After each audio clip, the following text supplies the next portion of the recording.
Portions of the government we both serve with pride have failed us. They have lied, withheld secrets, acted in their own selfish interests at the expense of their citizens. And don't believe anyone who tells you this all began in Roswell in 47. I'm convinced now that whatever I've glimpsed or encountered and spent my life tracking has been with us since humankind came down out of the trees. It is not something out there, in the president's words. They may well have once been our neighbors from some distant star, but I believe they were here before us. I believe that were we able to look deeply at the whole of human history, we would see that they have always been here. I believe they have observed, helped, haunted, tormented, and teased us since the beginning of time for reasons entirely their own. I believe that they are a multitude, and that their true nature is singular and energetic, not physical, evolved in some way light years beyond our ability to understand, and as a consequence, our limited, linear sense of time means nothing to them. A few of us were chosen for some strange purpose to learn more about, or perhaps for other reasons. I believe their presence fills more than the skies or these woods. They lie at the root cause of every extra-normal or paranormal experience our species has recorded. Religious, spiritual, scientific, ghostly, inspirational, angelic, and demonic. From the burning bush to Fatima and Lourdes, to vampires and sky people, monsters and abductions in the night, and Roswell and Homestead and all those strange lights and crafts seen for millennia by so many of us in so many skies.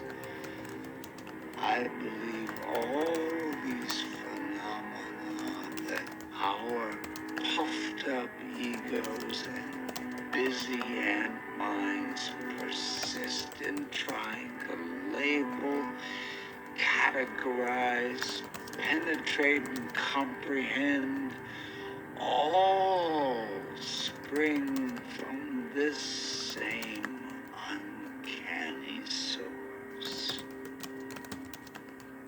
This is the mother of all others.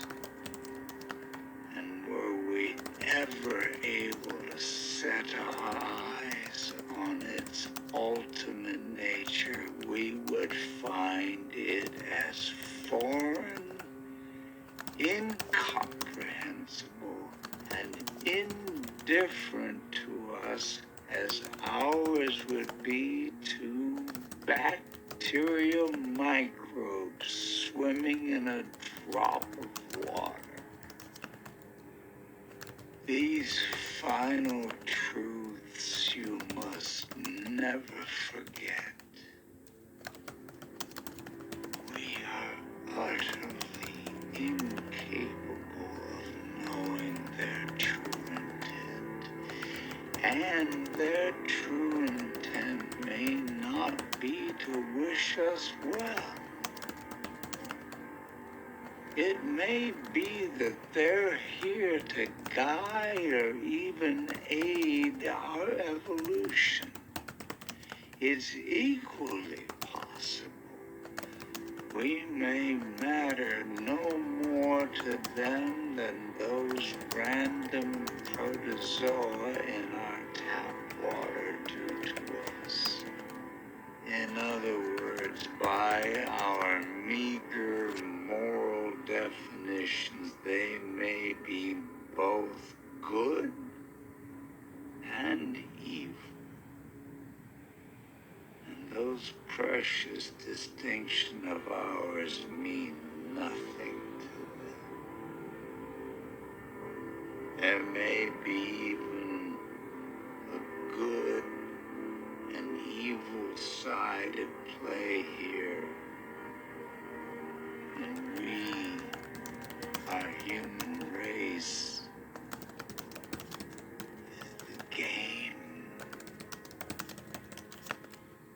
Let me hasten to add, I hope I'm wrong, that this work being chosen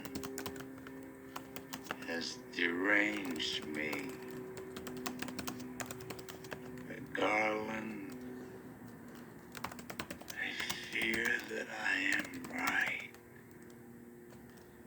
and in my right mind.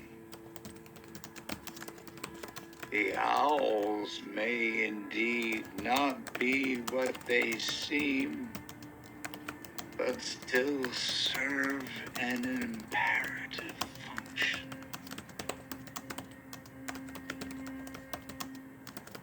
They remind us to look into the darkness.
Start talking, kid. What else you know about that book?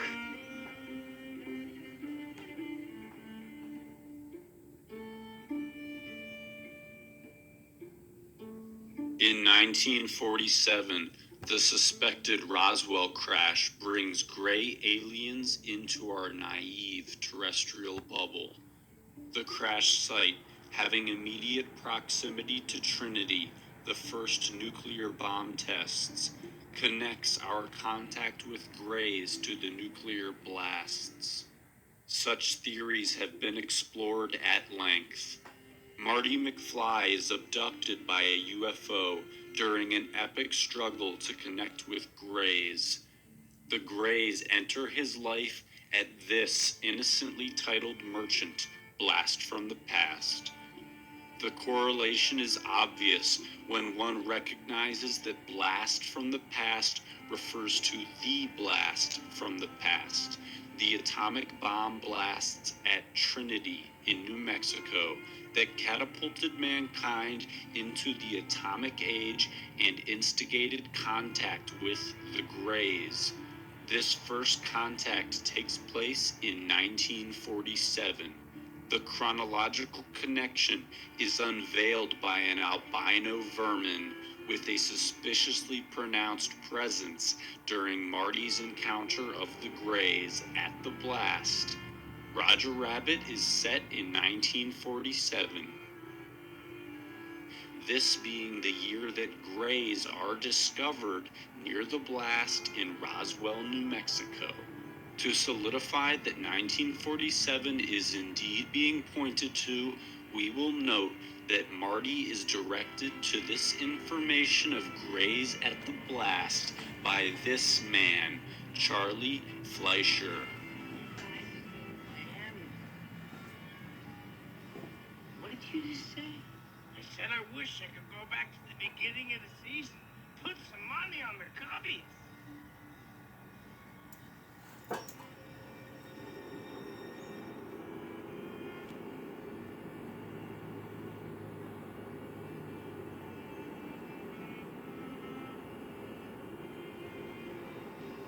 What did you just say?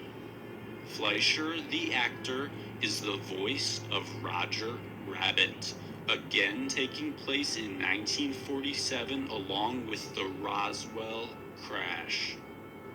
Our Trinity explosion reference, Blast from the Past, is validated when we scrutinize the hidden hand of its cleverly obscured logo. 60-degree increments split the decade markers on the timepiece.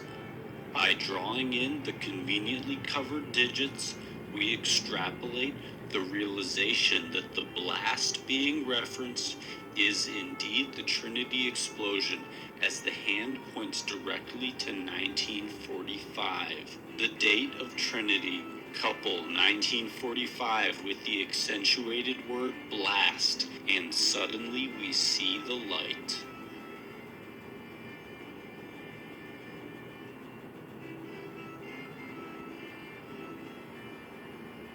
In the earliest instance of Back to the Future scripts, we uncover further evidence of strong nuclear gray contact suggestions when we learn that the space-time distortion vehicle was intended to be placed at the site of a nuclear explosion in order to trigger the opening of the Stargate.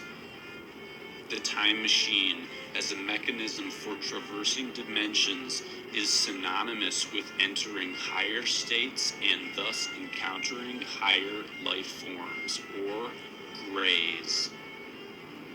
So, it is fitting that this machine was intended to be activated at the site that pioneered nuclear explosions, where Grey higher intelligences are said to have been first found. Nuclear higher intelligence contact is relived by Marty McFly as the time machine crashes into the Assembly of Christ Church, a location predated by the cinematic showing of The Atomic Kid. The leap to nuclear weaponry is accompanied by contact. Of note is how mushroom clouds and conventional contact protocol via craft abduction share an apparently sacred geometric archetype, further fusing contact with alien semi-deities with the deity impersonating act of atom splitting. John F. Kennedy in a letter to the CIA on November 12th, demands records revealing intel pertaining to the suspected alien presence on Earth. Marty traverses this atomic stargate to contact higher life forms on November 12th. In front of the store where he learned that Gray contact was made from the atomic blast, the very same information that JFK sought on the very same day, November 12th. JFK's thirst for this knowledge is accounted for by strange forces which place a bust of his head at this scene where the information he sought is actually discovered. The blast from the past is where the Greys tethered a terrestrial connection. 10 days after JFK sought this information, he was killed. On that very same day, an atomic blast test exploded in the desert of New Mexico. Its code name, Greys. At a dinner with the McFlys, Marty expresses exceptional interest in men from space. Hey, I've seen this one. This is a classic. This is where Ralph dresses up as a man from space. He then seeks directions to Doc Brown's house. Do you know what Riverside Drive is? It's the other end of town, a block past Maple, east end of town. Where the scientist has just conceptualized our nuclear Gray contacting mechanism. Standing on your toilet and you were hanging a clock and you fell and you hit your head on the sink. And that's when he came up with the idea for the flux capacitor, which is what makes time travel possible. Only to find out that the process was carried out on A block past Maple, that's John F. Kennedy Drive. Who the hell is John F. Kennedy? Mother? A block past Maple, that's John F. Kennedy Drive. A block past Maple, that's John F. Kennedy Drive. That's John F. Kennedy Drive. That's John F. Kennedy Drive. That's John F. Kennedy Drive. Drive. That's John F. Kennedy Drive.